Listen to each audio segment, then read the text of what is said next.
Hola, buenas tardes. Hola, ¿cómo están? Hola, Tardes. buenas tardes. Hola. Buenas tardes. Hola, buenas tardes. Hola, Buenas buenas. tardes. Buenas tardes a todos y todas. Estamos nuevamente en un espacio del Departamento de Psicología Jurídica de la Asociación de Psicólogos y Psicólogas de Buenos Aires. Hoy vamos a tocar la problemática del backlash. Y nos acompañan la licenciada Paula de la Tantis, psicoanalista, colaboradora en AEVAS, la Asociación Civil de Altos Estudios en Violencias y Abusos Sexuales. Tiene formación en género, en derechos humanos. Es miembro de las profesionales en lucha contra el backlash. Es conferencista y coautora del libro La deshumanización de la justicia, abordaje indisciplinario en infancias Vulneradas. vulneradas. También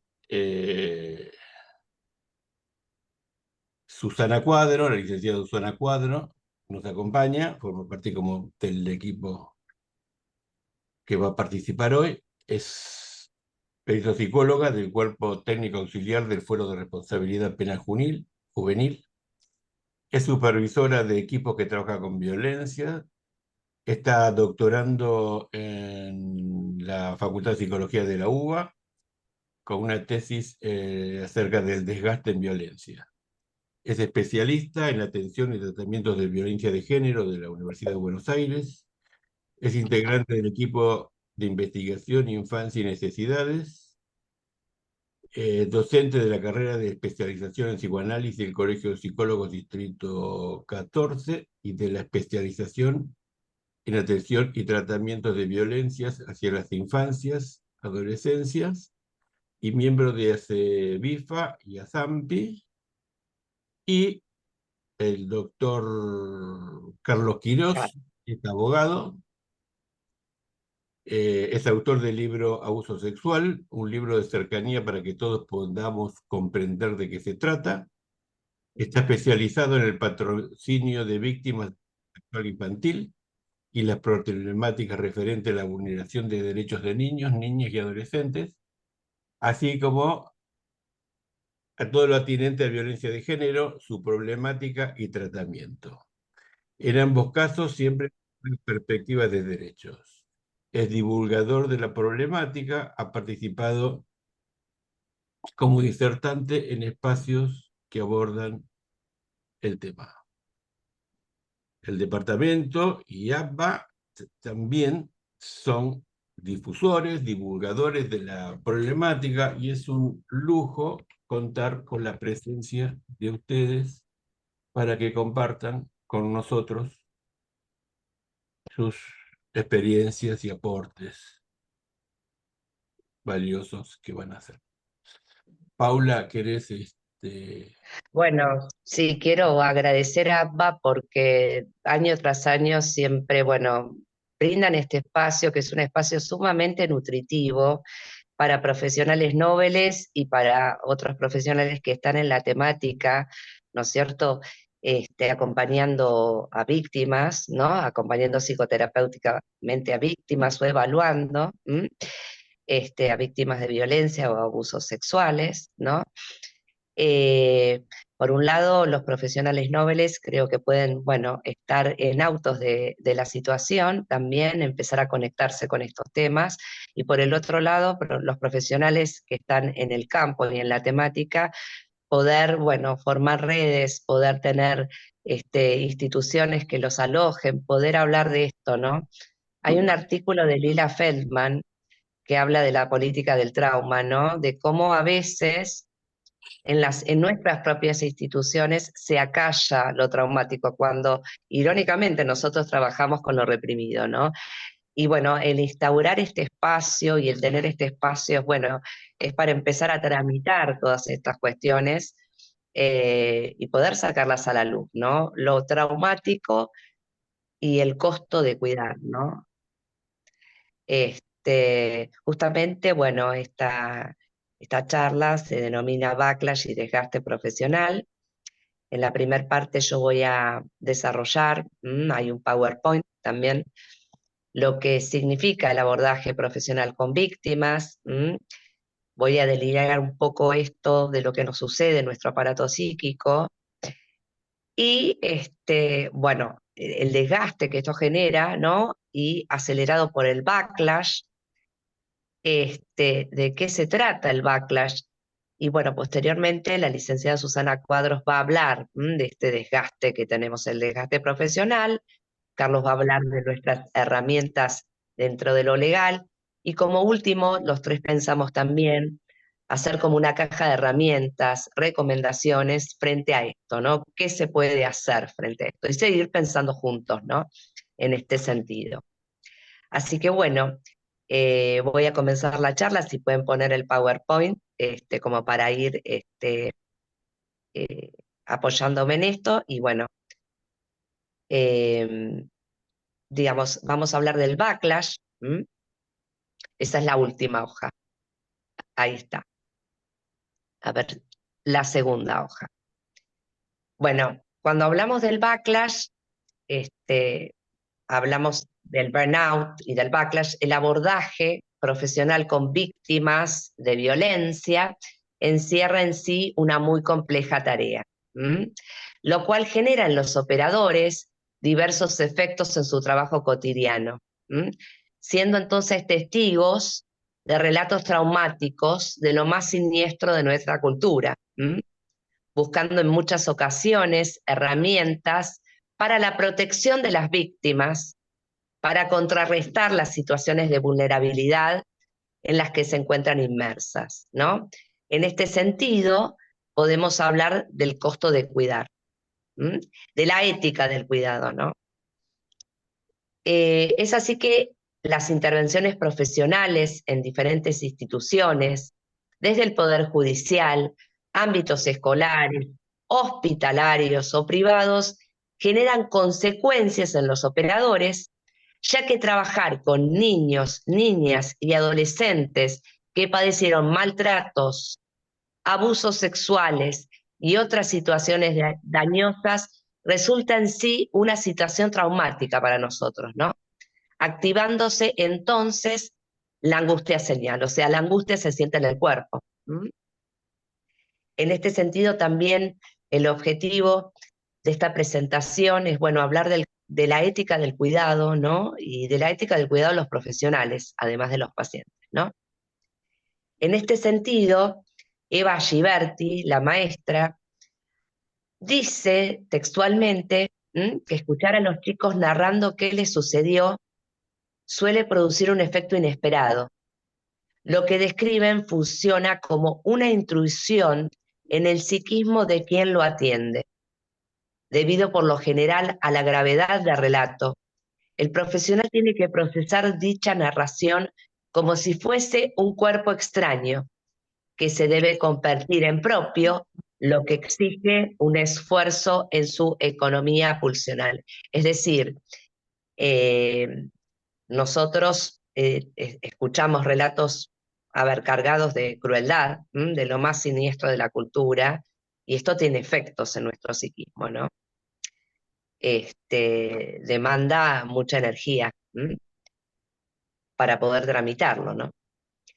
El psiquismo del terapeuta, ¿no es cierto?, funciona como un soporte para que el paciente pueda viabilizar la angustia derivada de ese hecho traumático, que son vivencias coaguladas. Esto lo trabajamos mediante el juego y la palabra, ¿no? Sobre el tratamiento terapéutico de niños y adolescentes que han sido vulnerados, es importante resaltar, esto es muy importante, que nuestro objetivo es proteger, ¿no?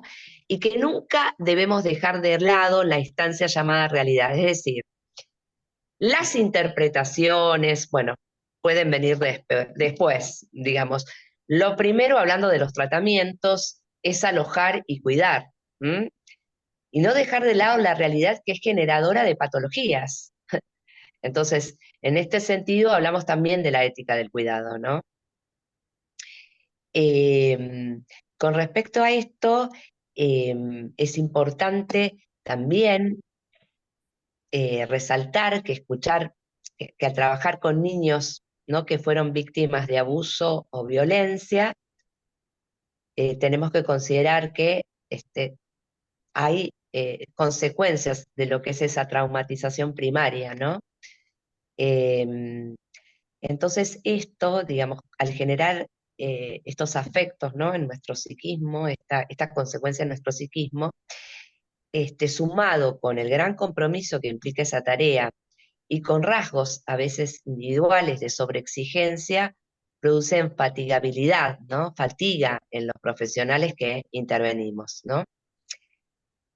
En este sentido, podemos hablar de desgaste, de burnout. Luego Susana va a desarrollar a Macan, bueno, a varios autores que han hablado sobre esta temática.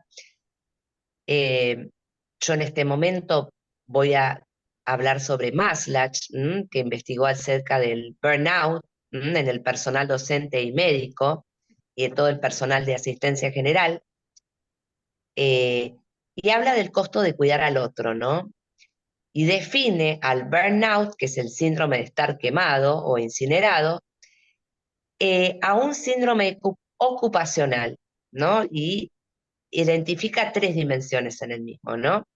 Un agotamiento emocional, que implica esta sensación de no poder dar más. Otro ítem que denomina despersonalización, que es un distanciamiento, pero no es funcional. No es una disociación instrumental. Estamos hablando de un distanciamiento disfuncional que genera cierta hostilidad hacia usuarios de servicios y compañeros laborales, ¿no? Y como tercer ítem, identifica en este síndrome del burnout la baja realización en la tarea, el sentimiento de inadecuación, la negatividad y la baja autoestima profesional, ¿no? Y acá es muy importante ver que el burnout se distingue de un estrés común porque incide principalmente en la identidad profesional. Es cuando alguien se pregunta por qué no me dediqué a otra cosa. O sea, ataca el burnout directamente a lo que es la identidad profesional. El sentirse inadecuado, ¿no?, para la tarea. El burnout, ¿no?, tiene una amplia sintomatología física, intelectual, relacional, emocional, conductual, familiar. Hablando de lo relacional, esta sintomatología tarda tiempo en emerger y se despliega en estos planos. Y ahora vamos al tema que también nos trae, que es el título también de esta charla, que es el backlash.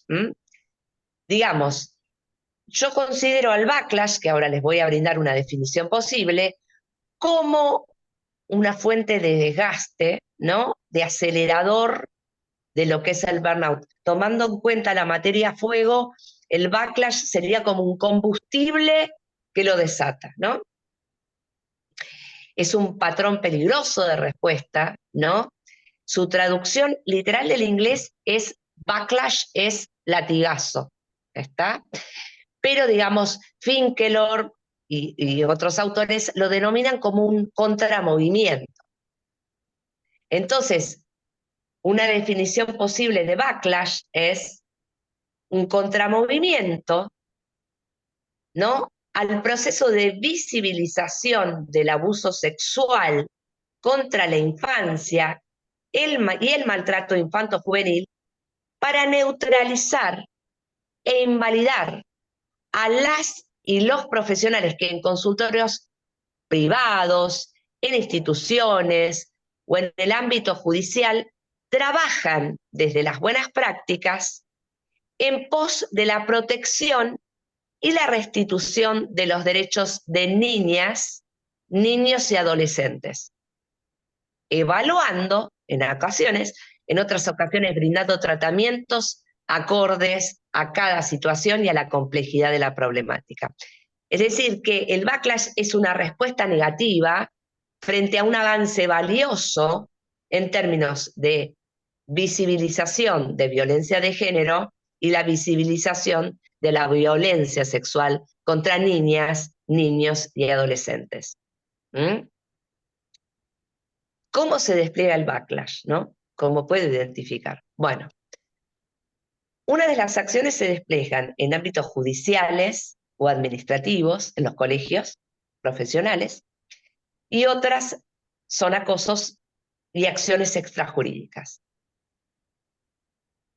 Cuando se despliegan en ámbitos judiciales y administrativos, una de las formas es la utilización del el pretendido síndrome de alienación parental, creado por Gardner, en Estados Unidos. Acá en los años 80 fue incorporado con un texto del ex juez Cárdenas y fue utilizado cuando las denuncias sobre abuso sexual llegaron, digamos, a la clase media y alta.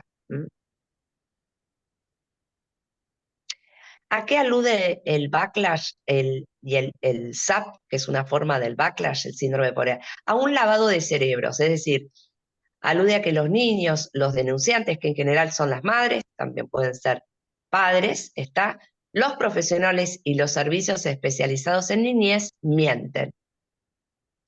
O sea, utilizan como estrategia defensiva la descalificación sistemática, elucubrando teorías conspirativas, la teoría del complot, ¿no? En ocasiones, estos ataques efectuados hacia los profesionales consisten en rotundas falacias ad hominem, es decir, se agrede a la persona del profesional con el fin de invalidar sus informes técnicos. Hay algo que yo quiero, una frase que el doctor Rosansky, que es el autor del texto de la Cámara, de la ley de la Cámara Gesell, y que ha identificado estas estrategias destructivas, la visibilización del abuso sexual y las violencias, él refiere, y tengo este recorte de este párrafo que me parece muy interesante, en aquellos casos, dice Rosansky, de buena práctica judicial, esta actividad sistemática de desacreditación se estrella contra la verdad real, uno de los objetivos más importantes del proceso penal. Esta verdad es la que finalmente aparece cuando se ha logrado llevar adelante una investigación respetuosa tanto de los derechos de los imputados como los de la víctima, lo que puede finalizar o bien con una resolución liberatoria, así como una condena. Entonces es bueno aclarar que dentro del campo de la psicología se desarrollaron, ¿no es cierto?, numerosas herramientas para la evaluación de la vida intrapsíquica y vincular de los niños, niñas y adolescentes. Por tanto, este pretendido SAP se descalifican los síntomas, los juegos, la comunicación paraverbal, las producciones gráficas y sobre todo la palabra de los niños. Es decir, se toma al niño como un alienado, se lo patologiza, ¿no? Y en general este diagnóstico está hecho por abogados, ¿no? O sea, es un pseudoconstructo hecho por abogados. Quiero aclarar que, bueno, nosotros tenemos herramientas para evaluar la mendacidad, la simulación, la sobresimulación, la fabulación, ¿no? No obstante, mediante dichas estrategias estandarizadas y destructivas, se desplazó la defensa basada en el debido proceso legal para la búsqueda del esclarecimiento de los hechos hacia otras que violan la normativa vigente, tales como un acoso extrajurídico. ¿Qué es este acoso extrajurídico? Hay un acoso laboral y moral por parte de sujetos imputados,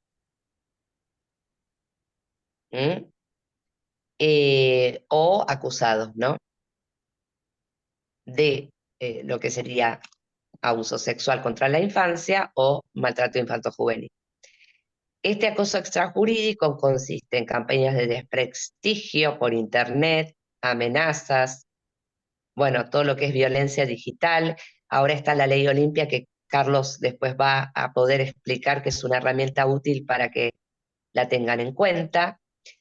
Y frente a estas situaciones, varios profesionales, en general las mujeres, esto también le puede pasar a profesionales varones, obviamente, se encuentran en verdaderos escenarios de desbordes psicopáticos, un avasallamiento subjetivo, ¿no?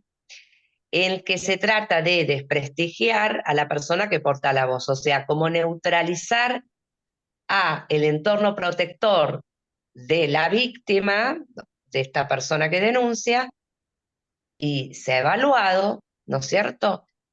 Y se trata de, que es el backlash, trata de impotentizar a todo el contexto protector, ¿no? Mediante estas campañas, mediante el uso de estas estrategias destructivas, ¿no? Entonces, ¿esto que genera? Genera que pocos profesionales quieran trabajar con la temática por miedo a los ataques, ¿no? Finalmente, en algunas ocasiones es importante resaltar que no hay que desestimar esto, el riesgo.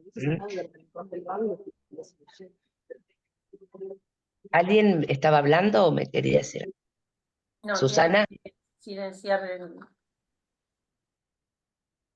Sí.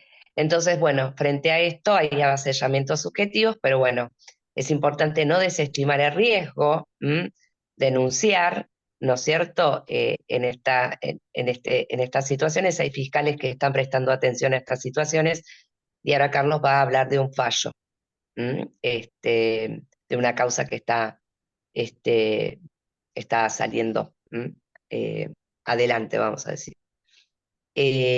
Con respecto a esto, bueno, formar redes vinculares es muy importante, no acallar estas situaciones, acompañar al sujeto, al profesional que sufre backlash, eh, son unas de las recomendaciones que, bueno, después de la charla vamos a ir hablando entre los tres. Así que ahora voy a pasarle la palabra, después vamos a tener un tiempito para poder responder las preguntas, y voy a pasar la palabra a la licenciada Susana Cuadros.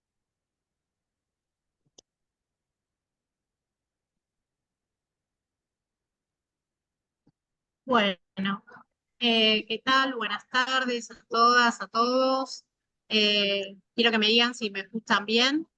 Bien, bueno, agradecer primero la convocatoria. La verdad que me puse súper contenta cuando nos dijeron que podíamos charlar sobre este tema. Estuvimos el año pasado y la verdad que nos sentimos súper bienvenidos, bienvenidas, así que nos encanta compartir con ustedes esta temática que la verdad que nos preocupa bastante, porque es algo que a mi entender se viene naturalizando dentro del trabajo con violencias, ¿no? Como que nos estamos acostumbrando a que el trabajo con violencias viene con un poco de desgaste, con un poco de backlash, y muchas veces dejamos incluso hasta de denunciar estas cuestiones o compartirlas o preocuparnos con esto pensando que es parte, ¿no? De nuestra tarea, de nuestro rol.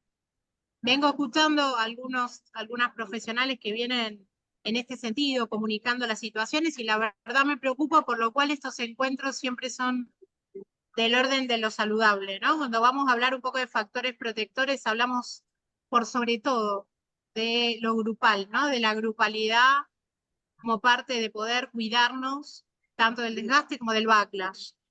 Así que bueno, me parece que en ese sentido vamos les voy a compartir yo también pantalla para no irme por las ramas, como suelo hacer con este tema, porque la verdad es una temática que me encanta y siempre que me pongo a hablar de desgastes, me gusta compartir mucho las experiencias y lo que vengo trabajando con las investigaciones y con las profesionales y los profesionales que me consultan o que trabajan conmigo, y por ahí me extiendo mucho. Así que voy a compartir pantalla y así les puedo contar. Sí, les pido que ante cualquier consulta me paren, me frenen, me pregunten, no hay problema. Sé que después vamos a tener un tiempo para compartir, pero de todas formas, ¿no? A veces pasa que uno va medio rápido pensando, bueno, esto es algo sabido, y no tanto. Bien, primero contarles un poquito que mi tema tiene que ver con el desgaste en violencias, con el desgaste que padecen los profesionales, las profesionales que trabajan en la temática. Y a esta charla le puse las rutas críticas de los profesionales y las profesionales porque bueno, está un poco en homenaje a una persona que perdimos este año, que se llama Irene Friedman, que era mi supervisora, y durante muchos años me acompañó en el trabajo con desgastes, y ella lo que decía es que la gran mayoría de las veces las y los profesionales vemos espejadas nuestras rutas críticas en las rutas críticas que atraviesan las víctimas, ¿no? Y nosotros los vamos y las vamos acompañando a partir de estas situaciones que ellos vivencian y muchas veces las sentimos como propias. Paula comentaba, empezó a hablar y habló bastante del tema del backlash, ¿no? Y el backlash tiene que ver con eso, recibimos los mismos ataques que reciben las víctimas. Y así en muchas situaciones, cuando pensamos en armar un informe, cuando pensamos en ir a un juicio, cuando pensamos en hacer interdisciplina, un poco hablamos de nuestro saber, mucho hablamos de nuestro saber, pero mucho hablamos del discurso que portaban esas personas que vinieron, acudieron a nosotros, en la institución en la que estemos, para contarnos por qué estaban padeciendo, ¿no? Nos hacemos portadores, como decía Paula, de ese discurso, y una cuestión de la ética del cuidado tiene que ver con saber que dentro de la justicia, una justicia muchas veces machista y piramidal, el discurso de las víctimas tiene que ser fortalecido, ¿no? Para igualar esa balanza famosa de la justicia. Los profesionales y las profesionales nos ponemos por ahí ese plus de responsabilidad e intentar fortalecer, reforzar la palabra, ¿no? Bueno, por eso quería acordarme, siempre me acuerdo de Susana Velázquez, que fue una de las primeras personas que me enseñaron este tema, pero este año voy a sumar, la pongo siempre, pero esta vez en el título, a Irene, que es una persona que vino trabajando mucho en este tema y que les recomiendo todos sus libros. Paula vino hablando un poco de qué pasa en el laburo con violencia. Yo les agrego un poquito más, solamente para que pensemos qué nos pasa a nosotros, a nosotras en ese camino, ¿sí? Sabemos que las violencias contienen verdades que perturban, ¿no? Que ocasionan malestar, que se minimiza, se silencian los efectos, se niega, y lo hablamos desde lo pequeño a lo macro. Dentro de las mismas familias donde aparecen situaciones de violencia de género, ya sea hacia mujeres, niños, niñas, adolescentes, una de las primeras respuestas, hasta esperables, les diría, es que se reniegue de eso, ¿no? Que no se crea de inmediato, que cueste creer, que cuesta darle veracidad a lo que esa persona está contando. Y así pasa en todos los estamentos, lamentablemente. Indispensable, entonces, si pensamos que estamos hablando de situaciones complejas, de situaciones que vienen incrustadas en lo macro, en lo cultural, en lo social, contar con un equipo interdisciplinario y también contar con un equipo comunitario, ¿no? Dentro de donde estamos nosotros insertos, de lo local, de nuestro lugar de trabajo, contar con una red de recursos. Estos ámbitos tienen que estimular la interacción entre estas diferentes profesiones y disciplinas. Un intento que no se fracture esa unión, ese lazo que uno hace con otros profesionales, ¿no? Intentando que nadie tenga ahí un pensamiento hegemónico, sino que podamos democratizar la escucha de esa persona que llega y que tenga tanto valor la palabra que tiene el psicólogo, la psicóloga, los trabajadores, trabajadoras sociales, las abogados, todos estamos colaborando para entender la misma situación. Esos mismos mecanismos, ¿no?, que operan hacia las personas que están atravesando las situaciones de violencia son los mismos mecanismos que a veces desestiman la implementación de medidas de resguardo y de protección, ¿no?, que son las necesarias para prevenir consecuencias físicas y mentales que trae aparejada la violencia. Pero bueno, obviamente que una de las primeras cuestiones que tenemos que hacer es nombrar lo que está pasando, detectar la violencia, reconocerla, y de esa manera, ¿no?, se pueden ir ejerciendo estas prácticas preventivas para que puedan permanecer en el tiempo, ¿no?, para que sean eficaces en el sentido de que perduren, de que se mantengan. Cuando digo esto, yo sé que todos y todas los que me están escuchando van a decir, sí, bueno, es una de las cosas más difíciles poder hacer que estas cuestiones que nosotros vamos visualizando en las víctimas puedan ser entendidas por todos los actores, ¿no? Yo hago una diferencia que me parece importante después de las investigaciones realizadas que tienen que ver con poder diferenciar, por un lado, lo que pasa con el burnout, que tiene que ver con la precarización laboral, para decirlo de manera amplia. Ahora después la voy a hablar también de manera un poco más directa, y otras cuestiones que tienen que ver con la escucha sistemática de relatos donde abundan el horror, lo siniestro, ¿no? Todas esas cuestiones complejas que tenemos que escuchar. Cualquier profesional que ha escuchado un relato de una mujer sobreviviente o de un niño o niña adolescente víctima de violencia por las personas más cercanas, un incesto paterno-filial, una mujer que vivencia violencia durante muchos años de sus parejas, violencia física, violencia sexual, sabe que luego de esos relatos uno queda sumamente conmovido, sumamente cansado, ¿no? Interpelado por un montón de cuestiones que ha tenido que atravesar esas personas que han sido víctimas de violencia. Los estudios que hablan acerca de qué le pasa a los profesionales hacen hincapié en que cuando estamos escuchando relatos traumáticos de personas que han atravesado violencia, tenemos que ir nosotros también haciendo procesos internos para poder comprender todas esas cuestiones que nos dicen. Pero ¿por qué pasa esto? ¿Por qué hay todo un esfuerzo de parte del profesional extra, un plus, para comprender todas esas dinámicas? Yo solamente voy a dar un punteo. Obviamente que después ustedes saben que pueden solicitarnos a cualquiera de los tres la bibliografía, los textos que precisen. Después vamos a ver cómo lo hacemos, porque sé que estoy resumiendo un montón lo teórico en estas cuestiones. Decimos que lo traumático suele carecer de narrativa verbal, de contexto, está codificado en imagen, en sensaciones vívidas, en sensaciones físicas, ¿no? Y nosotros lo que hacemos es llamarlo reviviscencia, porque no están elaborados. Obviamente que es una característica de lo traumático, ¿no? En los niños muchas veces estas narraciones aparecen a manera de un juego repetido, ¿no? Un juego incluso que muchas veces no permite que nosotros nos incluyamos en esa dinámica lúdica, sino que viene como un compulsivo, como algo que el niño o niña no disfruta ni puede salir de ese tipo de juego. Le vamos a decir juego, pero bueno, sabemos que también tiene que ver con otros mecanismos. En las violencias, estos afectos que predominan, ¿no? En estos relatos son la angustia, el terror, ¿no? El terror en el sentido que le da Silvia Bleichmann a esto, ¿no? Ese miedo que se vuelve tan agudo y tan fuerte que deja a la persona que lo vivencia sin recursos para hacerle frente. A eso me refiero cuando hablo de terror.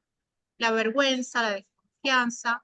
Y en algunos casos, obviamente, nos encontramos con relatos totalmente desafectivizados, donde somos nosotras, los que nos ponemos a imaginarnos qué pudo haber sentido la persona que está contando esto en un tono, muchas veces monocorde, en el mismo tono que nos contó qué estudiaba, de qué trabajaba, nos cuenta relatos de violencia súper intensos. Y después otra característica que tiene la violencia, esa violencia que muchas veces se vive durante muchos años, es que salir del secreto, pedir ayuda, protegerse, poder denunciar, puede llevar un montón de tiempo, a veces años incluso, y que necesitan un sostén, ¿no? Necesitan alguien que aloje ahí. Son muchas veces situaciones que no tienen testigos, y el relato por lo cual pasa a formar parte de un testimonio. Muchas veces nos quejamos y nos vamos a seguir quejando, yo de hecho me quejo de eso, de que en las causas judiciales la prueba más importante para un caso de abuso sexual o de violencia sexual contra las infancias es el relato del niño o niña, ¿no? Y se vuelve como la única, la contundente, la única manera de saber qué pasó, y la verdad que eso nos moviliza muchísimo porque nos parece súper injusto y porque además reproduce el mismo modelo abusivo que ese niño vivió, ¿no? Donde el adulto le dio responsabilidades que no tendría que haber asumido nunca. Y nosotros como parte de las instituciones terminamos haciendo lo mismo.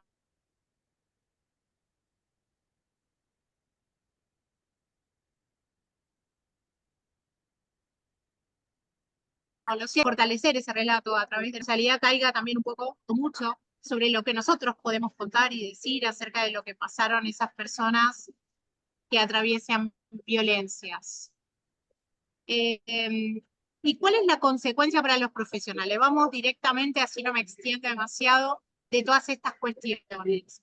Lo que me vienen contando y lo que yo viví también en mi práctica profesional con violencia, pero lo que trabajo mucho con los grupos a los que superviso, es la repetición de estas mismas cuestiones que ellos escucharon en su horario laboral, que aparece de alguna manera en su vida cotidiana, ¿no? Ellos me hablan de tener estos recuerdos indeseados de estas entrevistas cuando están en sus casas, con sus familias, o en otros momentos de sus vidas, tener sueños acerca de eso que se escuchó, fantasías extrañas que irrumpen en la vida cotidiana.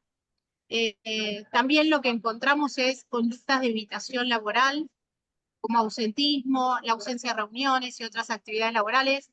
Muchas personas en los grupos de supervisión me dicen que hay compañeros que no quieren sumarse a los grupos porque no quieren volver a escuchar, ni aunque sea en ese ámbito, algo relacionado con la violencia, ¿no? Entonces no quieren tener otro ámbito donde se trabaje de eso, aunque sea que tenga que ver con una cuestión elaborativa, ¿no? Por lo cual acá tenemos conductas evitativas, de la misma forma que tiene cualquier persona que puede padecer alguna cuestión traumática. Sentimientos de inadecuación personal y profesional, frustración, ese sentimiento de que la tarea no alcanza, que estuvimos trabajando un montón, que lo trabajamos en interdisciplina, que acudimos a las redes, pero de todas maneras no alcanzó para que esa persona pudiera obtener lo que uno espera, ¿no? Protección o sanción de la persona que está cometiendo el daño. Y que muchas veces hay que volver a empezar de nuevo, porque, por ejemplo, más allá de todo el trabajo realizado, esta mujer que vivía violencia volvió a vivir con la persona que la violentaba. Son un montón de cuestiones que trae este rol y esta tarea y esta labor que en realidad sí son muy frustrantes, nosotros lo sabemos, y es muy difícil a veces salir de ese lugar. Esta exposición repetida a estas historias de crueldad, ¿no? Hacen también, trae modificaciones en el carácter, desarrollo de actitudes negativas, respuestas cínicas. Muchas veces las confundimos con insensibilidad, con deshumanización, ¿no? Y encontramos también la queja permanente dentro de los equipos, ¿no? Todo el tiempo la queja acerca de cómo está instaurada la tarea, de cómo está instaurada la organización, de qué hace la institución para ayudarnos, para colaborar, si es que hace. Cuando yo me puse a indagar acerca de a qué obedecen estas cuestiones, me di cuenta que aparecían dos especies de fenómenos distintos. Por un lado, pensamos que las marcas en la subjetividad de los profesionales tiene que ver con esto que les decía, el plus de crueldad que emerge de las intervenciones, lo difícil de tramitar, todo eso que se hace más complejo de elaborar, ¿no? Y tiene que ver más que nada con una cuestión más aguda, ¿no? Con haber tenido a lo largo de la mañana 2, 3 entrevistas que fueron súper difíciles. Y uno ese día siente que está muy desgastado, ¿no? La existencia de eso recepcionado queda sin posibilidad de metabolización y tiene potencialidad traumática. Obviamente que no en los primeros momentos y no de manera automática. Y obviamente que también hoy vamos a hablar de eso. Hay formas de revertir y también de aliviar todas estas cuestiones. Y aparecen esto que les decía, ¿no? Los recuerdos involuntarios de estos relatos escuchados, el temor de que alguna de estas situaciones que se escuchan les ocurran a los seres queridos. Hace poco hablábamos con mis compañeras de trabajo que todas tenemos hijas relativamente grandes, ya adolescentes, como cuando eran chiquitos y trabajando en esta temática teníamos miedo a que se queden en el jardín maternal, miedo a que se quede en la escuela, ¿no? Miedo a que vaya a dormir a una pijamada en la casa de otra persona, ¿no? Nosotros escuchamos las peores cosas que una persona le puede hacer a otra. Obviamente nuestra población de trabajo no es la generalidad, no es para nada la generalidad de lo que pasa, pero bueno, es cierto que nosotros estamos escuchando eso constantemente y sentimos que sí, que eso puede pasar en cualquier momento, que eso está mucho más cerca de lo que a nosotros nos parece. ¿Y con qué se relacionan estas secuelas, ¿no? Que provienen de esta exposición? Yo les nombro acá algunos autores para que ustedes busquen y los años de publicación. Podemos pensar que tienen que ver con el trauma vicario, con el desgaste por empatía, con el síndrome traumático secundario. Y por otro lado, también tienen que ver con las condiciones generales de la situación de la vida laboral. de los y las trabajadoras, ¿no? La sobrecarga laboral, las condiciones de trabajo, trabajar más horas de lo esperable, tener muchas entrevistas en un mismo día, el moving, obviamente el acoso laboral, el sexual y también el backlash, ¿no? Que es de lo que estamos hablando hoy. Y todas estas cuestiones tienen que ver con estas temáticas recepcionadas, pero también eso está entrecruzado con la historia de trauma personal de cada uno de las y los profesionales, con el lugar que nos toca también de ser testigos de estas situaciones siniestras y con una posible identificación que tenemos en relación a las víctimas, ¿no? Vamos a hablar un poco de burnout, pero haciendo un poco más hincapié en las condiciones laborales, ¿no? Esto que yo les decía, el burnout lo vamos a relacionar con la precarización laboral, que haya pocos profesionales por servicio, la baja remuneración económica, los lugares inadecuados para la atención, donde uno no solamente que no le puede ofrecer a la persona que viene el resguardo que esa persona necesita para poder contar algo complejo y la privacidad, sino que también a veces nosotras como profesionales no tenemos el lugar adecuado para poder concentrarnos en la escritura de un informe, para poder realizar un grupo interdisciplinario y poder hablar acerca de todo lo que estamos haciendo y el trabajo. También la precarización laboral está relacionada con un mal clima de trabajo, ¿no? Cuando pertenecemos a instituciones piramidales, hegemónicas, patriarcales, como es mi caso, que trabajo en el Poder Judicial, cuando estamos dentro de grupos de trabajo poco solidarios, con poca capacidad de comunicar, cuando la comunicación no es democrática, ¿no? Como se escucha más algunas palabras que otras, cuando nos encontramos con formas de liderazgo burocráticos, rígidos, o incluso cuando no tenemos una forma de liderazgo que pueda pautarnos, que pueda cuidarnos, que pueda acotarnos en relación a cómo nos posicionamos en relación a la tarea.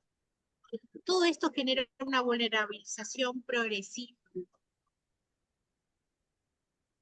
que está relacionada con el burnout y que provoca cansancio psíquico, frustración, todo esto que contaba Paula, ¿no? Y esta sensación de desvalorización de este trabajo realizado.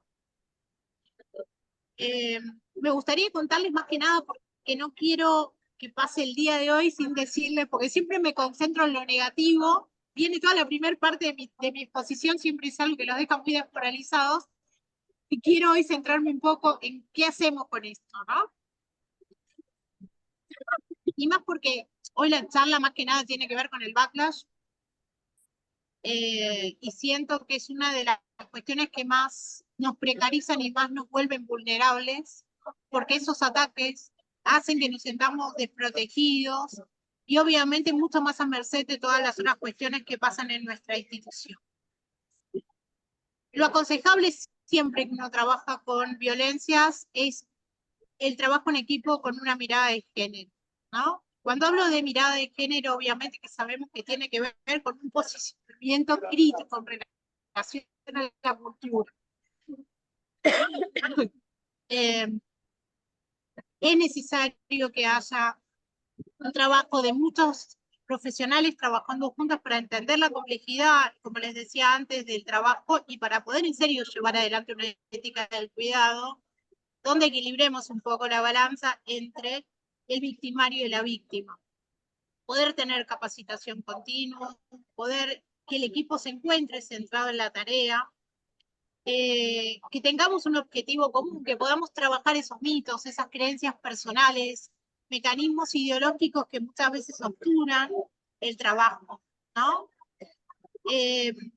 Poder visibilizar que más allá que seamos profesionales de la salud mental y que nos hayamos formado en poder entender la contratransferencia y en poder saber que nuestros sentimientos muchas veces obstaculizan la tarea, entender que escuchar una situación del orden de lo siniestro tiene que ser movilizante y hay que preocuparnos cuando no nos movilice. Es lo contrario por ahí a lo que muchas veces hablamos, ¿no? Cuando alguno de estos relatos deje de hacernos preguntas, deje de angustiarnos en algún punto, deje de hacernos volcar todo eso en el grupo y tratar de entenderlo y tratar de trabajarlo, es cuando tenemos que pensar que podemos estar entrando en algo que yo le digo burocratización de la ternura, ¿no? Cuando pensamos la ternura como como dice Ulloa, como la modalidad en donde entendemos al otro dentro de su contexto y lo respetamos dentro de su contexto. Y cuando burocratizamos las prácticas, lo que hacemos justamente es empezar a pensar a la persona como un número expediente, como un número en la estadística, ¿no? O como un informe que tengo que hacer, terminar rápido para poder irme y hacer otra cosa.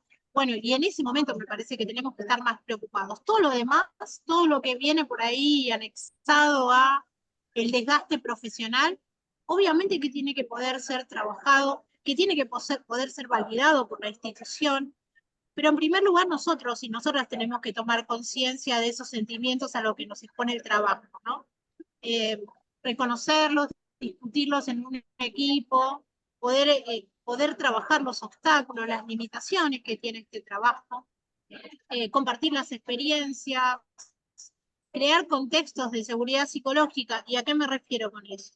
Con un equipo que en serio pueda escuchar que ese día tuvo una situación inadecuada en la atención, o me excedí, o no me comporté como siempre me comporto, porque la verdad que esa entrevista me dejó muy angustiada, ¿no? Entonces, que este equipo pueda, más allá del trabajo, ¿no? Que sea una crítica saludable, que haya ahí un reconocimiento del otro dentro de sus posibilidades o no, de ir metabolizando las situaciones escuchadas.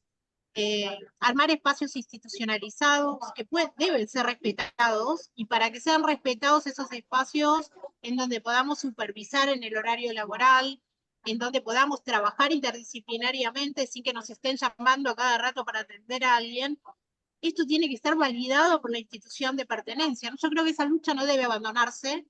Tenemos siempre que estar reclamando dentro de los espacios posibles, los espacios de tercerización, por ejemplo, como los espacios gremiales, seguir exigiendo que haya una validación institucional para todas estas cuestiones que hacen que no terminemos enfermos por nuestra tarea.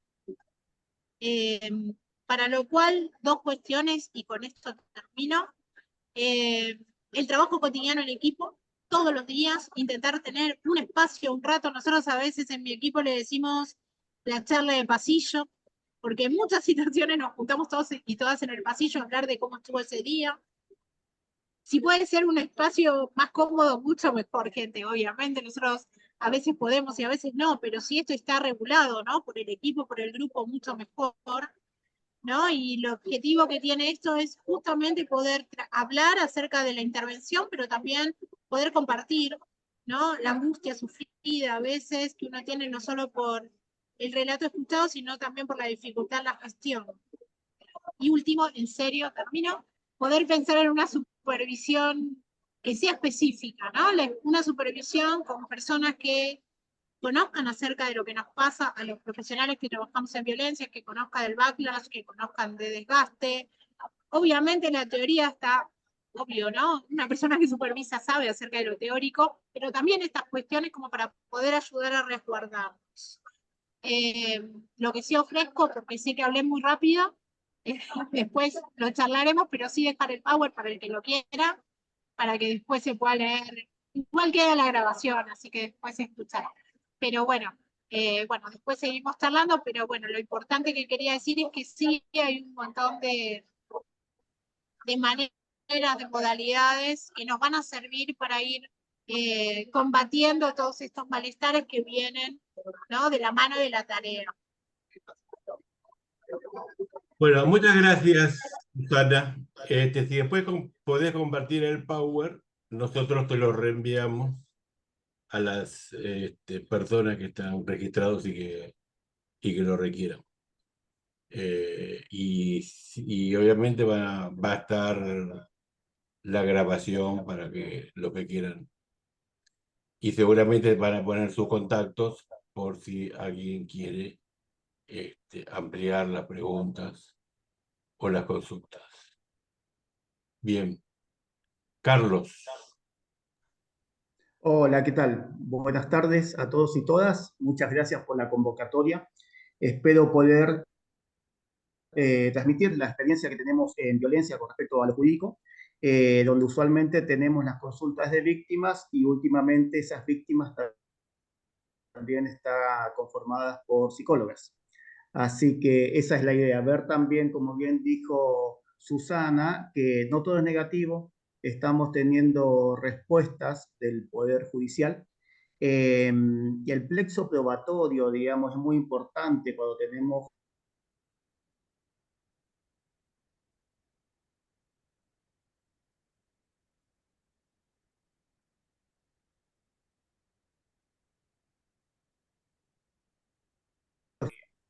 cuando hablo de violaciones, hablo con penetración, con todo el trauma que implica, obviamente, para la víctima. Entonces, estamos diciendo que mientras dure esta charla, 2 personas al menos van a ser violadas en el país. Tenemos que sumar también la violencia extrema, que son los femicidios. Una chica cada 30 horas es asesinada. Sumamos también a eso que no se tiene en cuenta las tentativas de femicidio, que no son pocas. Entonces, todo este volumen que ha sido muy bien graficado tanto por Paula como por Susana, nosotros cuando desde la profesión, como abogados, necesitamos necesariamente la asistencia de profesionales de salud mental. Perdona, ¿Por qué? Carlos, Esto lo dijo Susana también. perdona, Carlos. Sí, Por ahí hay gente que ingresó iniciando sí, la charla. Les recuerdo que el doctor Carlos Quirós es abogado especialista en la temática y va a dar el punto de vista legal. Porque por ahí hay gente que entró después y por ahí no entiende que vos te estás hablando perfecto. de lo jurídico. Esto quería puntualizar. Ah, bien, bien, bien. Perfecto. Entonces, teniendo en cuenta también, como bien nos comentó Carlos, que hay un amplio espectro en cuanto a experiencias entre ustedes, quién tienes más, quién tenés menos, vamos a tratar de graficar lo que pasa cuando tenés una víctima de violencia que te viene a ver al estudio y vos necesariamente vas a requerir siempre la asistencia de un psicólogo o de una psicóloga. ¿Por qué? Vos cuando tenés, en el caso hipotético, una mamá, que esto la misma estadística lo dicen, gran cantidad de abuso sexual se da intrafamiliar, es decir, dentro del hogar. Muchas veces por el progenitor, la pareja de la madre, esto lo indican las estadísticas. Estamos hablando de más de un 80%. Entonces, cuando se te sienta esa mamá en el estudio, viene y te cuenta y te dice, mira, me enteré porque me contó, o tiene comportamientos raros, lo que ustedes llaman indicadores de abuso, que ha detectado esta mamá y ha consultado, te dice, mira, vos sabés que fulanito abusa, que es el progenitor. Los colectivos usan la palabra progenitor, no padre. Entonces le dan una mirada más del tipo biológico y no como padre, que padre quien paterna. En este caso, no paterna, sino que daña. ¿Me explico correctamente el concepto? Sí, sí. Entonces, las mamás que vienen cuando tienen el abusador, que es su pareja o el padre del niño, hablamos de progenitor, no de padre. ¿Qué pasa con esa mamá? Indudablemente su vida, tal como la conoció, ya no existe. ¿Por qué? Porque ese viaje que tenían planeado, esas vacaciones que iban a hacer, ese fin de año que tenían el menú hecho, ya no existe. No es como el caso de una infidelidad, si se quiere, que uno dice, bueno, se puede perdonar. Acá no hay punto de retorno. Si se abusó de tu hijo, no tenés punto de retorno. Es decir, que el mundo de esa mamá se cae, no existe. Entonces, imagínese cómo está en cuanto a la psiquis de esa mamá que te viene a ver. Y ahí rescato también lo que dijo Susana en cuanto a la narrativa. La narrativa es errática. Entonces, ¿qué pasa? Cuando te tienen que comentar algo, la verdad que lo comentan de manera sumamente desordenada. Si eso de una, varias en la denuncia y lo comentan de esa manera al Poder Judicial, posiblemente esa denuncia, y me ha pasado, me han venido a ver, termina archivada. porque no está bien tipificado el delito, ¿sí? Entonces, tenemos por un lado la asistencia necesaria en salud mental en esa mamá que tiene esa psiquis destruida por esta circunstancia que les explico. Y cuando se trata de un niño o una niña, también necesitamos asistencia en salud mental. ¿Por qué? Porque el indicador más fuerte de abuso es la verbalización, y es lo que generalmente te pide el Poder Judicial, la famosa cámara GESE, que verbalice. Entonces, ¿ahí qué hago? Recomiendo esta asistencia en salud mental, y también recomiendo que la profesional que se vea, generalmente prefiere mujeres, no optan por hombres. Esto es una realidad. Yo transmito un dato objetivo, ¿no? Que sea especialista en abuso sexual, para que sepa detectar los indicadores, porque también me pasó que vieron por ahí psicólogas que no estaban en tema. Yo me daba cuenta de los indicadores que tenía la criatura y la psicóloga no lo volcaba a esos informes, que también son necesarios. De la misma manera pasa con los abogados. Es decir, yo digo que siempre que uno ve lo que sabe, entonces si yo salgo de acá y en la esquina hay un accidente de tránsito, un abogado que haga laboralista va a ver seguramente un caso de RT. Un civilista va a ver un caso contra el seguro. Y uno que hace penal va a ver unas lesiones graves o todo lo eventual. Entonces, en esa dinámica, yo siempre recomiendo que las víctimas vean a alguien especializado en la temática. Ahora bien, esta víctima llega a su consultorio, de cualquiera de ustedes. Va a relatar, ustedes eventualmente tratarán, hay algo que rescato, que uno va aprendiendo también, esa transferencia vincular, que hay veces que no tiene onda, digamos, la víctima con una determinada psicóloga, o lleva un tiempo. Y todos esos tiempos, hay veces puede ser 2 semanas, hay veces que son 2 meses, implican también jugar con los tiempos de la justicia. Pero ¿qué pasa? Vamos a la cuestión específica, que hay al ataque, como bien dijo Paula, en forma sistemática a los psicólogos. Esto también rescato, tal como Paula, del doctor Rosansky, doctor en abogacía, que hablaba en un primer periodo, se hablaba se desvalorizaba siempre el discurso del niño, de la niña. Decía, bueno, los chicos mienten, vístelo como son, bueno. Lo mismo después con las mujeres, que cada vez que había un reclamo, y aún hoy pasa, contra un hombre o una denuncia, se dicen que es por un interés económico.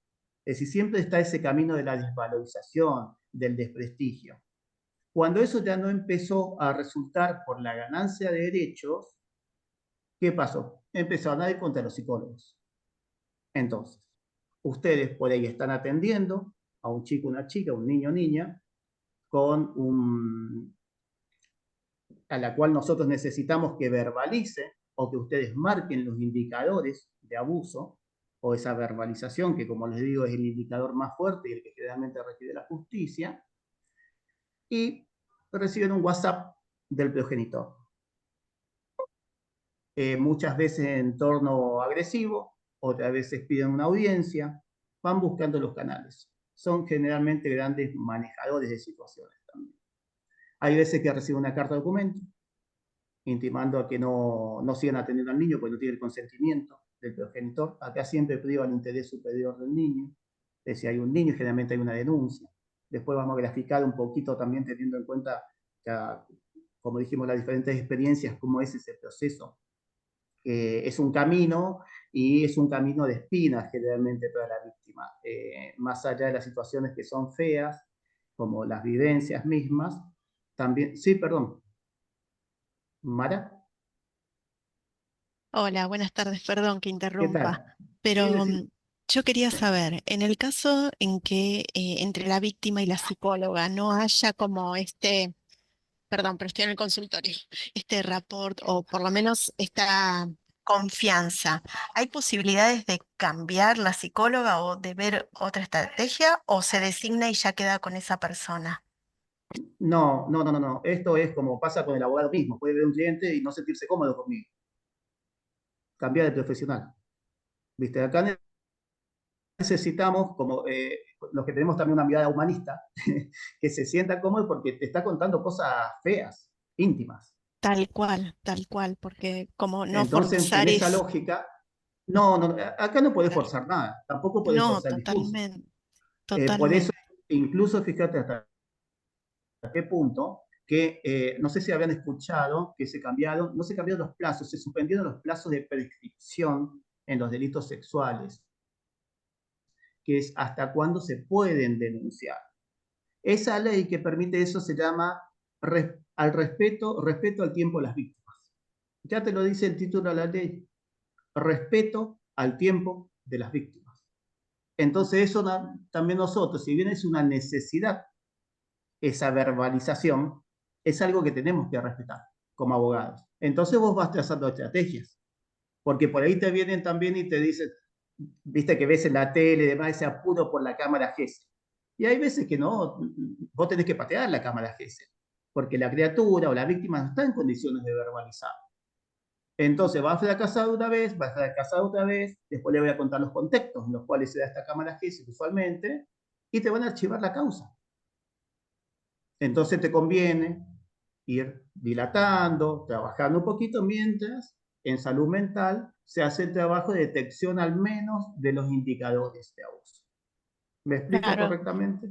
sí, de 10 y era esto que ibas Bien, diciendo de los tiempos en que va llevando y que uno va jugando un poco con eso. Bueno, muchas gracias. porque ya te digo, si no vas a... No, por favor. Sí, Andrea. Esta Sí, mañana, Andrea. Hola. ¿qué No, tal? porque Mara hizo esa pregunta y vos dijiste que sí, que empáticamente como equipo ustedes entienden que tiene que haber esto de que, bueno, si no hay una transferencia buena con la psicóloga, se tiene que cambiar para que en el caso de ustedes el cliente, en el caso nuestro el paciente, se Exacto. sienta cómodo o cómoda. Pero acá me hice la pregunta, yo tengo entendido que nosotros como psicólogos o psicólogas caemos en el peritaje, vendría a ser, por ejemplo, si es de oficio, caemos por un listado y una vez que agarramos la causa no se puede renunciar. Es que ahí está la diferencia de apreciaciones con el Poder Judicial. Por De ejemplo, nuevo, perdón, ¿cómo? ahí está la diferencia de apreciaciones, lo que valora cada uno. Yo valoro siempre al psicólogo tratante, como abogado patrocinante de víctimas. ¿Por qué? Porque yo sé que se dio esta transferencia, sé que se trabajó y conozco también a la psicóloga generalmente con la que trabajo. Es decir, A yo ver, no trabajo en equipo, sino que voy derivando. perdón, ¿Cómo, creo que perdón? está hablando como de dos cosas distintas. Andrea está hablando de un profesional nombrado por la justicia en un expediente y Carlos creo que está hablando del profesional tratante del niño que No, está... no, pero van de la mano, ¿eh? Van de la mano. Y ahí sí, sigo y te explico por qué. Cuando vos tenés este perito que se designa, una fiscal en el último juicio oral que tuve por abuso, la fiscal me dice, yo valoro mi gente, yo valoro la gente, los peritos del Poder Judicial. Y obviamente, cuando vos terminás el juicio de debate y haces la valoración de la prueba, entre mis argumentos va a estar lo de la transferencia. Si veo que si la perito no está en mi línea argumental, yo puedo desvirtuar con herramientas ese dictamen. Porque voy a decirle, mira, y esto les cuento un caso real. En este juicio en particular, nene de 6 años, un nene, en Lomas de Zamora, el departamento judicial, vos tenés cuando va a declarar un niño, cámara GESEL, ubican todo lo que es la cámara GESEL, ¿saben qué es? ¿Bien? Sí. Bien. Antes hay lo que se llama un victimológico pre-GESEL, que es una entrevista previa con una psicóloga que agarra y dice si está en condiciones o no de ir a la GESEL. Punto número 1. Hay veces que ese victimológico, esa pre-GESEL, estás 3 horas esperando, literalmente 3 horas. Entonces, la tolerancia que tiene una criatura, obviamente, a la espera, no es de 3 horas. Cuando va a la entrevista lo que quiere ir a ver los Power Rangers. No, bueno, no sé si estoy desactualizado con los dibujitos, pero bueno, no, obviamente va a fracasar. Entonces hay que hacer otra y otra, y ahí empieza el camino de la revictimización. Y en este caso particular, en la segunda, dice subida a la Gesell porque está más arriba la Gesell. En planta baja está esta de Gesell. Y en el pasillo, donde estábamos esperando con la mamá y con la criatura, era un tránsito de presos, así como lo escuchan, tránsito de presos. Es decir, venían con las esposas, los dos consignatas hacia los costaditos y pasaban al lado donde estábamos nosotros, donde un niño tenía que ir a verbalizar que había sido abusado por su progenitor.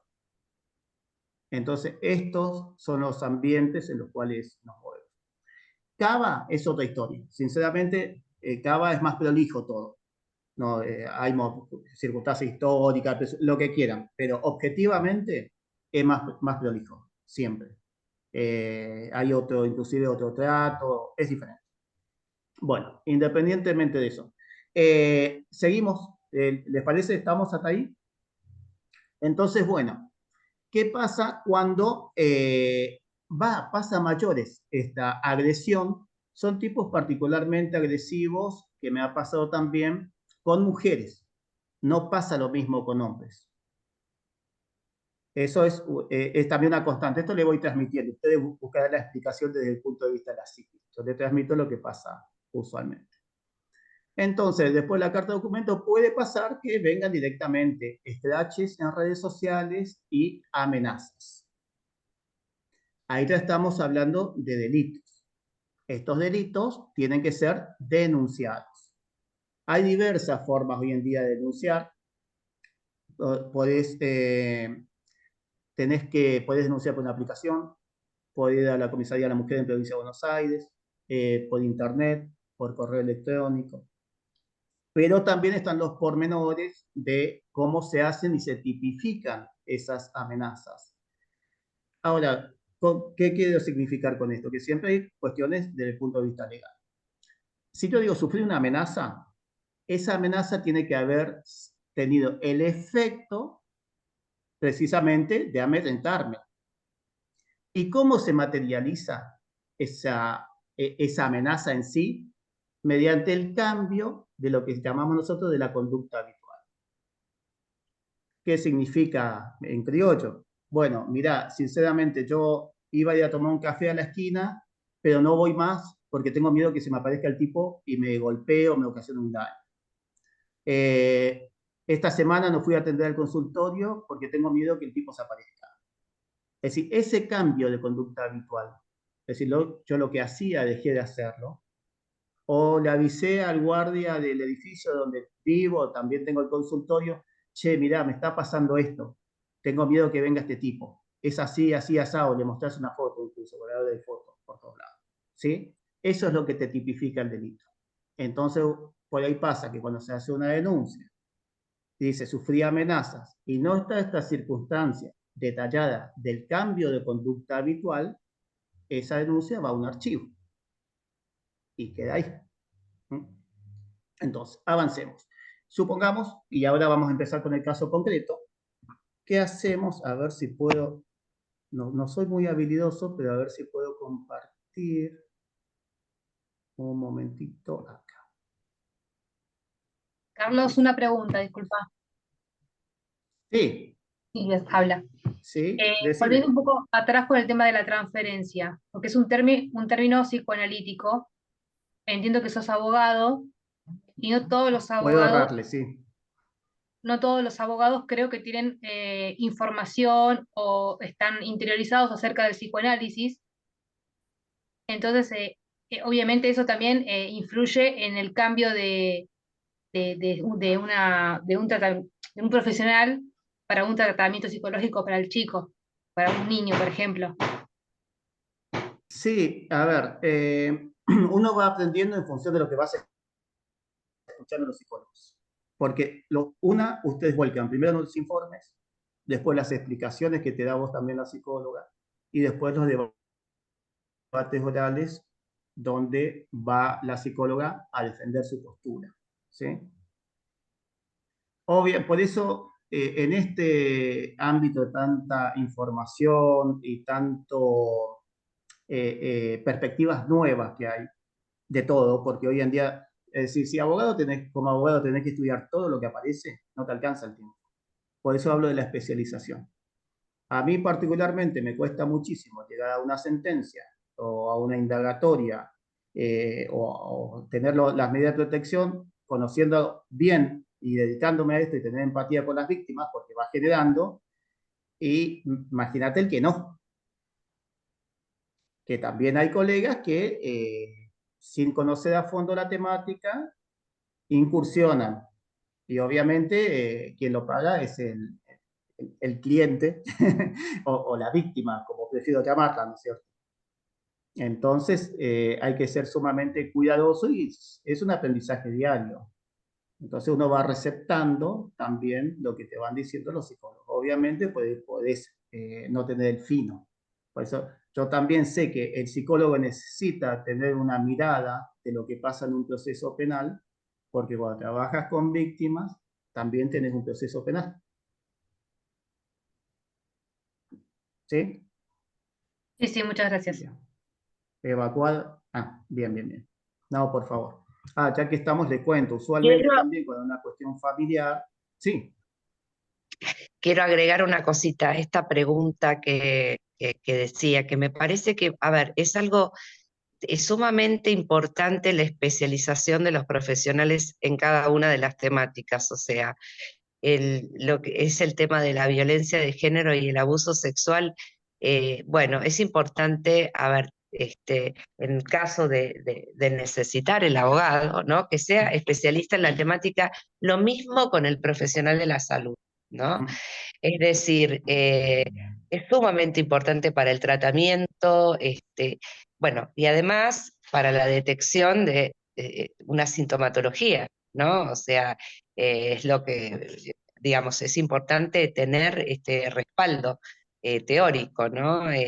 Yo siempre pongo un ejemplo que es, bueno, alguien tiene un problema con un avión, va a un abogado aeronáutico, un abogado, digamos, laboralista de esto no sabe. Por eso es muy importante rodearse de profesionales que estén en la temática, esto es lo que quería acotar. Incluso para los tratamientos de violencia o tratamientos de víctimas de violencia, son tratamientos específicos, donde tenemos, bueno, la ética del cuidado, ¿no?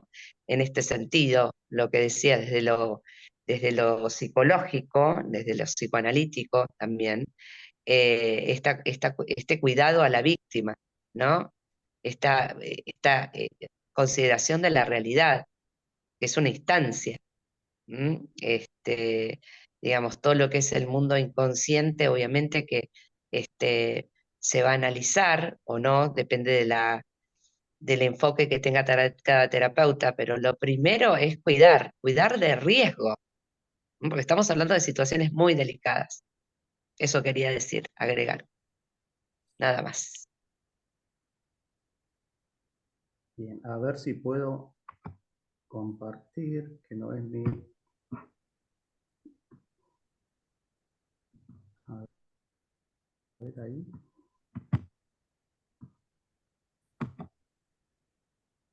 No. Ya estoy, ¿eh?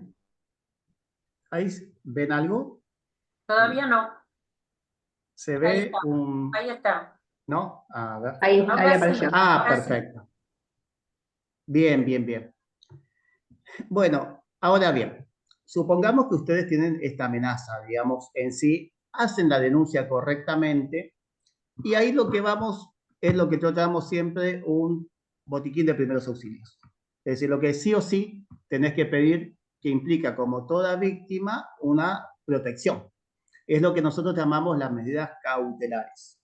Estas medidas cautelares las van a ver mucho si trabajan con víctimas, porque toda víctima se solicita una medida cautelar. En este caso, para el psicólogo sería una prohibición de acercamiento para que el agresor no se acerque al domicilio, no se acerque al lugar de trabajo, y una prohibición de hostigamiento que tiene que ver más que nada con lo que son las redes sociales. Es decir, que no haya ese famoso escrache que se suele hacer. En cuanto al plexo, a la normativa que tenemos en el país es buena. ¿Por qué? Porque a partir del año 94, cuando se modifica la Constitución, se incluye en el artículo 75, inciso 22, los colectivos vulnerables. Son 4. Mujeres, niños y adolescentes, adultos mayores y discapacitados. Y se dice que estos 4 colectivos vulnerables merecen una especial protección. Y en función de este mandato constitucional es que se sancionaron leyes que protegen especialmente a estos colectivos, ¿sí? El tema es que no lo recepciona adecuadamente el sistema. Entonces ahí es cuando tenemos el problema con los operadores.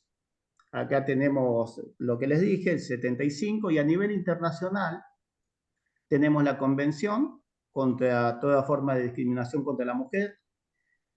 Muy importante, la Convención de Belém do Pará, que se citan muchísimos fallos protegiendo a mujeres.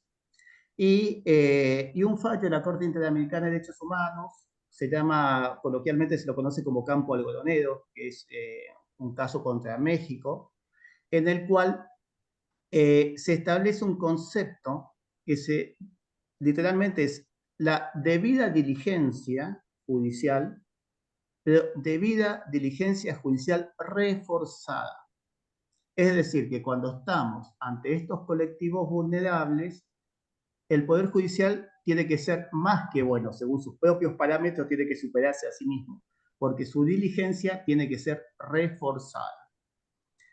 Esto, en lo que hace a la cuestión de género, fue recepcionada por la Ley 26485, que es de protección integral a la mujer, y dentro de esta ley se agregó el noviembre del año pasado, es reciente, la Ley Olimpia. La Ley Olimpia lo que hace es proteger a las mujeres de todo lo que tiene que ver con violencia digital. Es más amplia que la originaria, eso nos viene de México, porque protege la verdad de manera integral todo lo que puede pasar en las redes con las chicas, ¿no? Es una herramienta que lamentablemente todavía no lo están entendiendo en el Poder Judicial. Hemos tenido casos en los cuales lo confunden con la ley del olvido, el derecho al olvido, perdón, que no tiene nada que ver. Es decir, hay veces que los operadores judiciales no responden en la medida que debieran a la legislación que es de avanzada, la que tenemos. Estamos bien cubiertos. Sobre todo que al incorporarse, como les dije, mediante este mandato constitucional, el derecho internacional, tenemos un abanico protectorio sumamente amplio. En este caso en particular, en concreto, que les voy a comentar, la situación es la siguiente. Psicóloga interviene en un expediente de familia, empieza a ser agredida por parte del progenitor del niño que atendía, y en función de ello se deriva en una denuncia por amenazas. Un proceso penal tiene 2 grandes partes, por decirlo de alguna manera. Una de instrucción, los que son de Provincia de Buenos Aires van a ver que se dice IPP, Investigación Penal Preparatoria, y tiene un número, ¿no? Hay un proceso de investigación donde dicen, eventualmente uno lo que busca como primera etapa es hacer la denuncia, después el llamado indagatoria, después del llamado indagatoria sigue todo un proceso probatorio, hasta que hay elementos suficientes como para decir, bueno, esta causa se eleva a juicio porque consideramos que existió el hecho delictivo y que este tipo es el culpable, ¿sí? Entonces, en función de eso se eleva a juicio. En este caso en particular tuvimos la elevación a juicio. Ahí también lo que se hace es ofrecer prueba, la prueba que uno va a hacer valer en el juicio o el debate, que es como eso como ven en las películas, ¿no? Está sentado el tribunal, el defensor con el imputado, el acusado, y el particular damnificado con el fiscal y el abogado. En ese caso, Nosotros hicimos un ofrecimiento de prueba, hicimos la producción de la prueba y acá vamos a lo que pasa en la realidad. Había cierta inactividad por parte del fiscal, de la fiscalía, sumado a que había una prueba bastante pobre, a mi criterio, como para acreditar estas dos cosas que siempre hay que probar en penal, que existió el hecho delictivo y quién es el responsable. Son esas dos cosas, ¿no? A grosso modo. Entonces, una vez que termina la etapa probatoria, yo había ido al juzgado, porque acá los actores son el tribunal, la fiscalía, defensor, víctima. Estos son los actores. Había ido al juzgado y es como que me dieron a entender, doctor, amenazas usualmente siempre termina en un juicio, suspensión de juicio a prueba, una probation, como se la entiende usualmente. La probation lo que tiene es que no te genera antecedentes.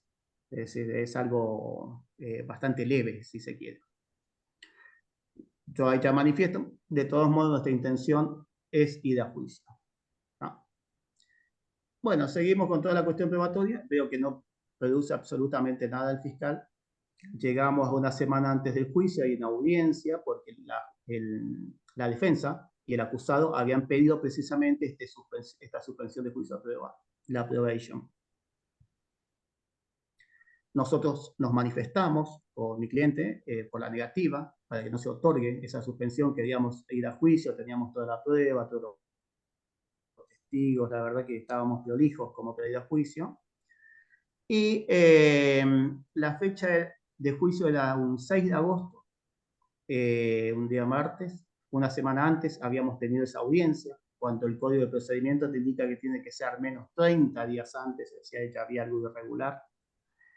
Y hacemos notar que esta agresión en esta audiencia se había dado en contexto de violencia de género, que efectivamente así había pasado y de todos los informes surgía que el tipo era violento con las mujeres. Bien, el día anterior al juicio nos notifican que el juez hizo lugar a la solicitud y que pese a nuestra oposición, otorga la suspensión de juicio a prueba. Yo la salvedad que le había hecho al fiscal es, mira, hay una cuestión procesal. Sí, esto es técnico, pero es fácil. Si el fiscal y la defensa se ponen de acuerdo, ese acuerdo en la suspensión de juicio a prueba es vinculante para el juez. Tiene que hacer lugar, sí o sí, salvo que haya circunstancias que digan, mira, no es posible llevar adelante este acuerdo, circunstancias extraordinarias. Entonces, en la audiencia anterior yo le había dicho al fiscal, bueno, por lo menos que este tipo, si vos estás de acuerdo en otorgarle esta suspensión, por lo menos que haga un curso sobre nuevas masculinidades, lo cual aceptó. Bueno, cuando viene esta resolución, lo que hacemos es apelar. Va a Cámara y la Cámara resuelve en contra de lo que dijo el juez del Tribunal de Juicio, haciendo lugar a nuestra solicitud de que no se haga lugar a la suspensión de juicio a prueba. Hasta acá me explico correctamente porque por ahí es muy procesal. Bien. ¿Y en qué lo fundo? Esto lo leo porque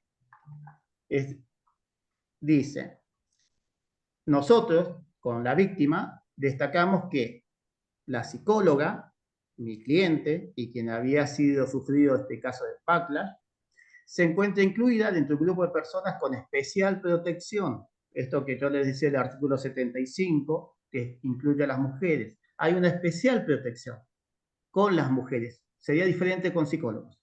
Con psicólogas hay una especial protección, la cual se encuentra prevista en nuestra Constitución Nacional a través de la Convención sobre toda la eliminación y a su vez precisión en antecedentes. Bueno, hay un antecedente en la Corte, que es el caso Góngora, que dice que en los casos que medie violencia de género no es pasible de aplicar el instituto de la suspensión de juicio a prueba. Eso dice el máximo tribunal.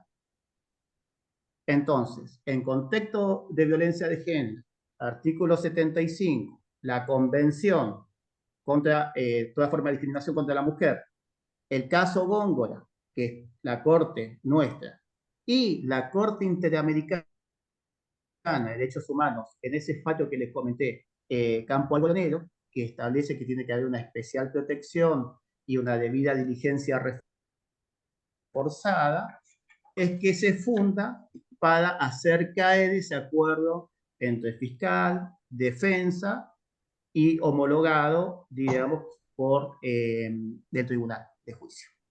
Entonces, y acá viene la parte relevante para ustedes como psicólogos y gratificante para mí como abogado, es que dice la cámara, es una sala, las cámaras se dividen en salas, sala 1, sala 2, sala 3, que se dividen en trabajo.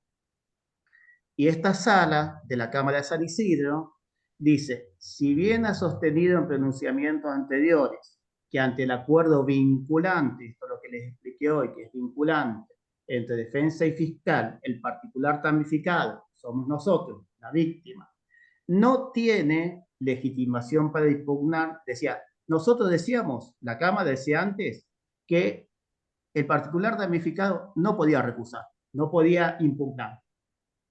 Ahora viene la parte sustancial. Lo cierto es que en el caso se cuestionó la conformidad del fiscal por irrazonable y lo funda en estos antecedentes que les cité. El caso Gongo de la Corte Suprema, Campo Algodonero de la Corte Interamericana, la Constitución Nacional y también tenés Belén do Pará. Hay mucho material, instrumento legislativo, sí, caso Góngora, mucho instrumento legislativo nacional e internacional como para proteger a las víctimas. Y de a poco se va avanzando. Es un camino complicado, pero pese a ello vamos teniendo avances, ¿no? Por ahí tenés un fracaso en primera instancia, pero lo das vuelta en cámara. Hay casos también de algo novedoso que pasó en La Plata con una chica víctima de amenazas, fue catalogado como lesiones psicológicas, que era un término que no existía. Es decir, la lesión psicológica no era considerada como tal. La lesión es cuando te cortaban, es decir, cuando era algo físico, pero no psicológico.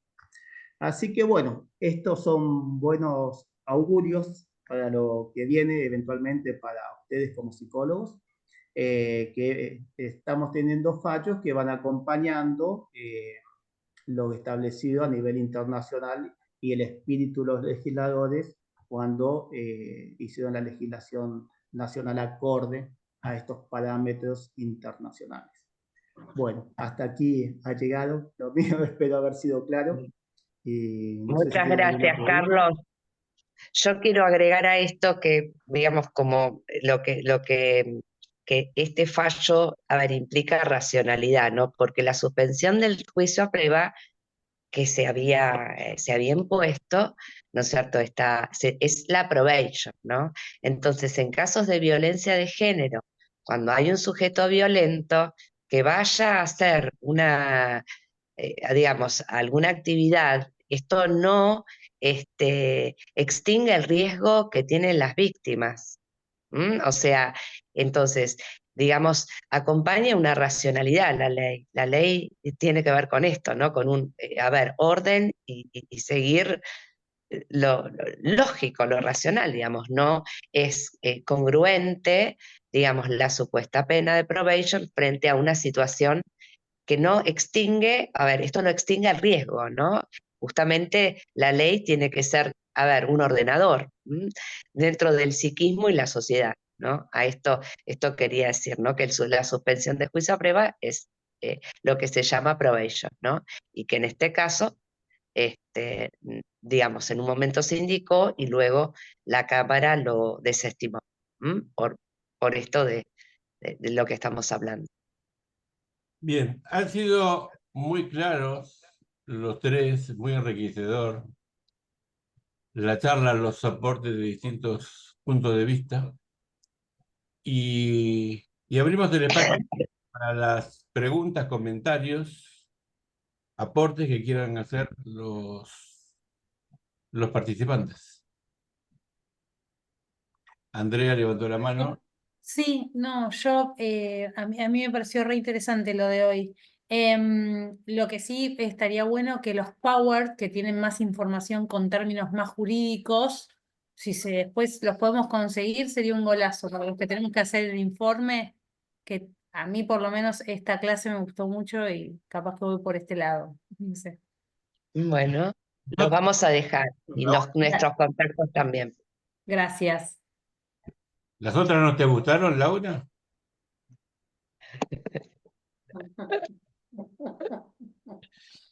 No, esta clase ha sido muy enriquecedora por todo lo demás, aparte por todo el aporte jurídico y por la experiencia vivencial que tienen en la temática, ¿no? Exactamente, Carlos. Entonces tienen toda la práctica, la vivencia y la teoría. A veces hoy son más teóricas, pero son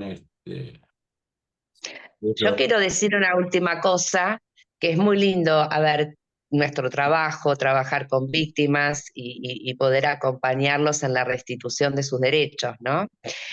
Porque bueno, esto también quiero dejar este mensaje, ¿no? Y también el mensaje de que, digamos, es importante la resiliencia frente a estas situaciones, ¿no? Que es un término de la física que habla de que algunos metales en el calor, hablando del calor del burnout, se queman, se derriten y otras combinaciones se hacen más fuertes. Entonces, por ejemplo, este espacio de ABBA habla de las redes vinculares y bueno, en cuanto más podamos vincularnos y podamos hablar de este tema, bueno, más sale el factor resiliente en todos nosotros, ¿no?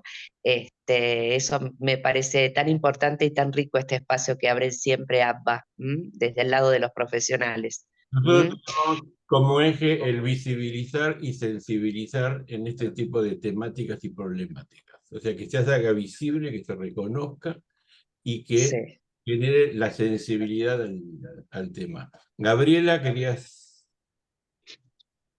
Sí, primero, gracias Carlos por ponerle humor a mi situación de la pata rota. Gracias, vino muy bien.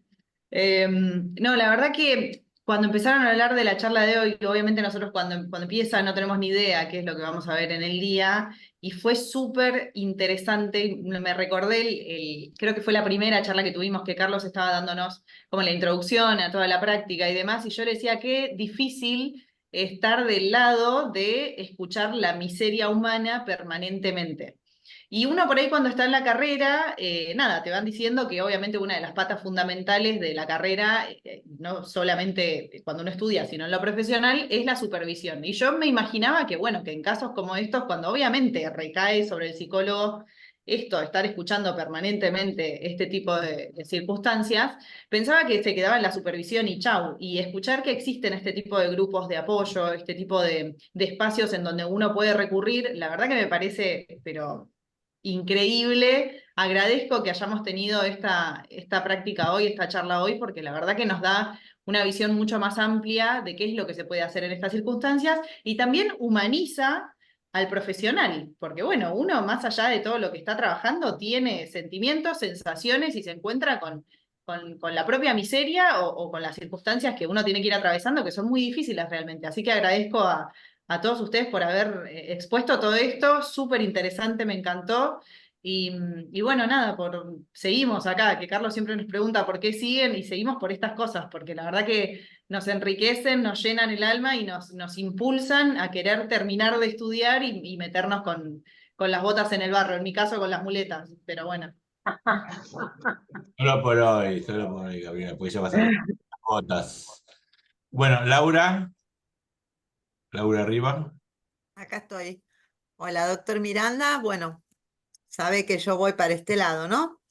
Tuve acceso a un expediente de violencia de género, pero al revés de lo que se trata coloquialmente todo el tiempo, que es violencia de género hacia las mujeres. Hay violencia de género hacia los varones. Eso por ahí no se trata tanto en el caso particular a la que yo tuve acceso, que estoy trabajando en un estudio de abogados y accedí al caso, vi los informes que entiendo, son no vinculantes de psicodiagnósticos de el querellante y del imputado, y la querellante como que no le surgieron signos, digamos, de abuso o, bueno, mucho menos violación, porque no fue lo que ella estaba denunciando. Pero bueno, mi pregunta era como más del aquí ahora y de lo coloquial y de lo del día a día, ¿no? Este chico que, bueno, es un cantante de rock, etcétera. Ella es una señora un poco más grande, tiene un hijo. Bueno, quiero poner todo en contexto, pero lo que lo que quiero remarcar es el informe psicodiagnóstico que se le dio a la querellante dio no resultados de abuso y o violación, etc. Ahora, a cómo están dadas las cosas hoy en día, para un juez, esto cómo pesa, ¿no? Porque hay como, no podemos estar en un laboratorio, vivimos en un contexto social donde violencia de género siempre se aduce que tiene que ver con el varón hacia la mujer. Si pasa al revés, ¿hay objetividad? ¿Cómo terminar este caso? No sé, después la temporada 2 se las cuento en la próxima, pero es como que estaba como él muy complicado en este sentido. Y bueno, nada, quería escuchar un poquito la opinión acerca de esto, porque género es masculino y femenino. Y siempre se hace mucho hincapié en lo femenino, pero sí hay violencia de género también a lo masculino. A eso me quería referir. No sé si fui clara. No sé cómo son las estadísticas actuales, pero la violencia es predominantemente hacia la mujer en un 85%, es un 10% hacia El el varón. y un 5% cruzada. No sé más o menos si más o menos si la estadística, pero Claro, no los tiene como desde tribunales, ¿cómo lo ves? Sí, a ver, claro, la protección es unidireccional. Es decir, lo que se entiende como violencia de género en sí va en protección a la mujer, que es lo que claro. dice el artículo 75. ¿Sí? Es decir, esa es la especial protección. Lo otro se rige por los cánones comunes probatorios.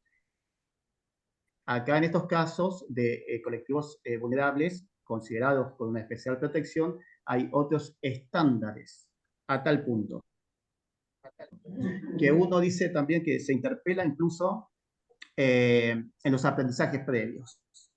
Vamos a un caso también que en esta evolución que les digo. Legítima defensa. Hay una cuestión en la legítima defensa que es, cuando se establece el concepto, se plasma en nuestro Código Penal en 1921. Cuando se hablaba de legítima defensa, era de hombre a hombre. Nunca se consideró que una mujer iba a estar de ese entorno, sinceramente no importaba, porque no era considerada. Entonces, uno de los requisitos de la legítima defensa es la proporcionalidad del medio empleado para repeler la agresión. Piña con piña, cuchillo con cuchillo, por decirlo de alguna manera. Pero cambia ese concepto, y esto se está receptando ahora, que puede ser un palo con arma de fuego. Porque el concepto de proporcionalidad, ahora hay que considerarlo entre un sujeto que puede pesar 100 kilos y una chica que puede pesar 50. Entonces, hay que analizar el caso. Por eso yo mismo, por mi edad, yo me voy deconstruyendo constantemente, sumado al estudio. Es decir, esto de estudiar constantemente lo que está pasando. Y ahí se empieza a abrir también la cabeza, ¿no es cierto?, en cuanto a la apreciación. Hay que ver el caso en particular, porque también me ha venido mucha chica que parece que está loca y dice cualquier cosa, y es ese discurso, como decía, esa narrativa errónea. Y claro, porque está tan traumada que no te puede contar algo coherente. Y tengo archivo de causa, que mira, no los tengo ahora, pero donde lees que la tratan de si esta piba está mal. Y bueno, y ahora ese caso que tuvo 2 archivos, yo lo tomo después, los sacamos de archivo y ahora estamos en una indagatoria, en un procesamiento del tipo. Ah, Cuando todo indicaba que era una locura lo que planteaba la piba. Hay una frase que te uso también, cuando se estabiliza la causa penal, se estabilizan las emociones.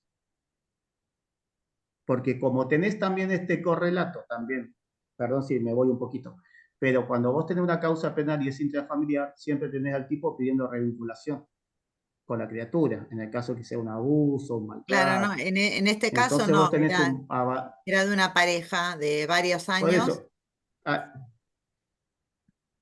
hay que verlo, ya te digo. Claro, claro, entiendo. Eso requiere detenimiento, no se Caso puede, por caso, como en ¿viste? psicología clínica pura, caso por caso, singularidad. Tal cual. Bueno, muchas gracias. Yo No, por favor. siempre digo que nosotros como profesionales de la salud mental somos profesionales de una sola palabra, y esa palabra es depende. Depende de cada caso. O sea, no podemos generalizar, siempre hay que ver caso por caso. Gracias, Laura. Josefina, la última pregunta y cerramos como lo... Sí, no es una pregunta, es solo una observación y es agradecer ese comentario respecto de en la práctica de restitución de derechos, ¿no? La intervención siempre en el plano de la realidad, ¿no? Que habían mencionado, no encuentro mis notas a quién fue de las 2 profesionales que lo mencionó, ¿no?